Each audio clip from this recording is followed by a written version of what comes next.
इस वीडियो में मैं संख्याओं के बारे में बतलाऊंगा।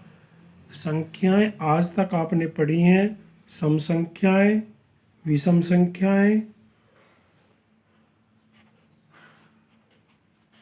जिसके बारे में मैं अपनी पहली वीडियो में बताता हूँ। जिस संख्या के लास्ट में 0, 2, 4, 6, 8 हो, वे सभी संख्याएं सम संख्याएं कहलाती हैं। अर्थात जो संख्याएं 2 से पूर्ण रूप से विभाजित हो जाती हैं, वे सभी संख्याएं सम संख्याएं कहलाती हैं। विषम संख्याएं, जिस संख्या के लास्ट में 1, 3, 5, 7, 9 हो, वे सभी संख्याएं विषम संख्याएं कहलाती हैं। अर्थात जो संख्याएं 2 से डिवाइड नहीं होती, वे सभी संख्याएं विषम संख्याएं कहलाती हैं। आज मैं दो अन्य संख्याएं जिसे हम प्राइम नंबर्स और कंपोजिट नंबर्स के नाम से जानते हैं, उनके बारे में बता रहा हूँ। कंपोजिट नंबर क्या है और प्राइम नंबर क्या है। प्राइम नंबर के बारे में, वे संख्याएं, थोड़ा ध्यान रखना, वे संख्याएं जिनके 2 से अधिक फैक्टर होते हैं, जिनके 2 से अधिक फैक्टर अपवर्तक होते हैं,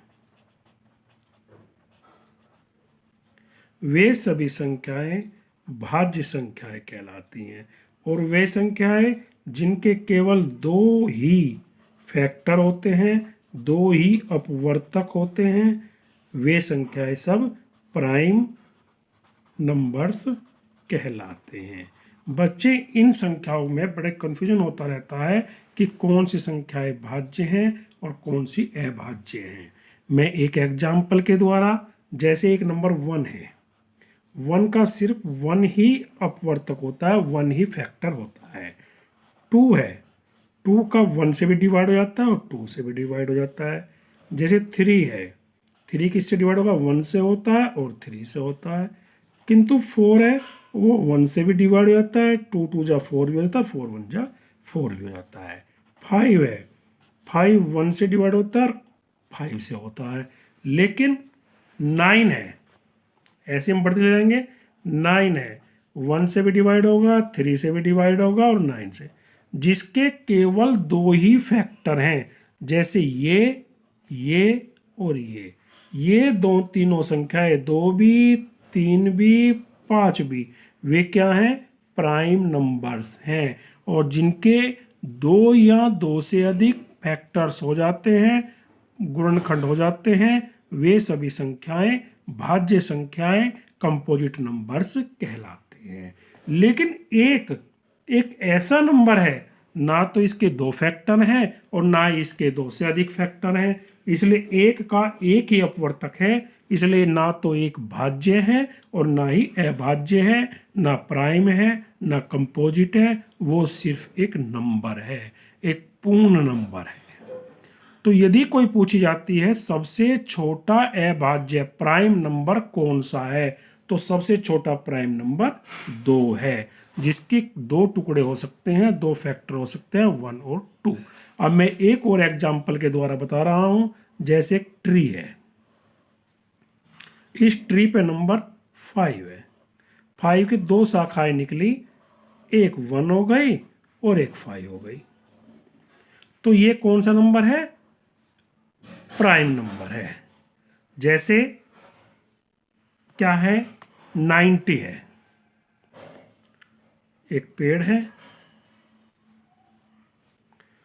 ये संख्या 90 है, 90 के 2 शाखाएं निकल गई। आपको पता है 15 भी हो सकती है और 6 भी हो सकती है। अब 6 में से फिर 2 निकल गई, एक 2 भी हो सकती है और एक 3 भी हो सकती है। ऐसे ही 15 से 2 निकल गई, एक 3 5 जा 15 हो सकता है। तो जिसके फैक्टर्स 2 या 2 से अधिक हैं, वे सभी संख्याएं क्या कहलाती हैं, कंपोजिट नंबर्स कहलाती हैं। और जिसके केवल 2 थे, वे संख्याएं क्या कहलाती हैं, सिर्फ प्राइम नंबर्स कहलाती हैं। जैसे और एक एग्जाम्पल के द्वारा मैं बता रहा हूं। और एक अन्य तरीके के सिंबल की सहायता से बता रहा हूं, जैसे कोई नंबर 48 है, इसके हमने दो फैक्टर किए, कौन कौन से आए, 24 2 जा 24 के फिर हो गए, क्या हो गए, 12 2 जा 12 के फिर हो गए, क्या हो गए, 2 6 6 के फिर हो गए, 2 3। अब 2 भी अब आगे से डिवाइड होना बंद हो गया और 3 भी नीचे से डिवाइड होना बंद हो गया। इस प्रकार जब 48 के जो फैक्टर्स आए हैं वे आए हैं 2 1 तो है ही है, 2 3 और 4 से भी हो सकता है, 6 8 12 16 और 24 48। तो इसके बहुत अधिक फैक्टर आ गए, अर्थात 2 से अधिक आ गए, इसलिए इन नंबरों को हम क्या कहते हैं, कंपोजिट नंबर्स, भाज्य संख्याएं कहते हैं। और जिस संख्या के केवल 2 ही फैक्टर्स होते हैं वे सभी प्राइम नंबर्स कहलाते हैं। अब प्राइम नंबर के बारे में और बात जानते हैं। यदि मैं पूछता हूं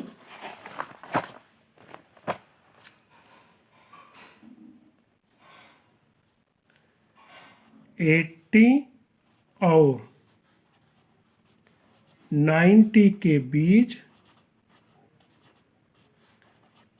अभाज्य संख्याएं कौन सी हैं, सबसे पहले हम संख्याओं को लिख लेंगे। 80 और 90 के बीच में पहली बात तो आता है 81 82 83 84 85 86 87 88 89। अब हम क्या चेक करेंगे, मैंने पहली वीडियो में बताया और आज फिर दोबारा रिपीट किया है, जिस संख्या के लास्ट में 0 2 4 6 हो तो इसके लास्ट में 2 है, इसलिए ये तो सम संख्या है, ये भी सम संख्या है, ये भी सम संख्या है और ये भी, इनको अलग खत्म कर देते हैं। अब हमने देखा है कि 81 9 9 जा 81 है, इसलिए इसके फैक्टर 2 या 2 से अधिक हुए, ये भी है भाज्य नहीं है।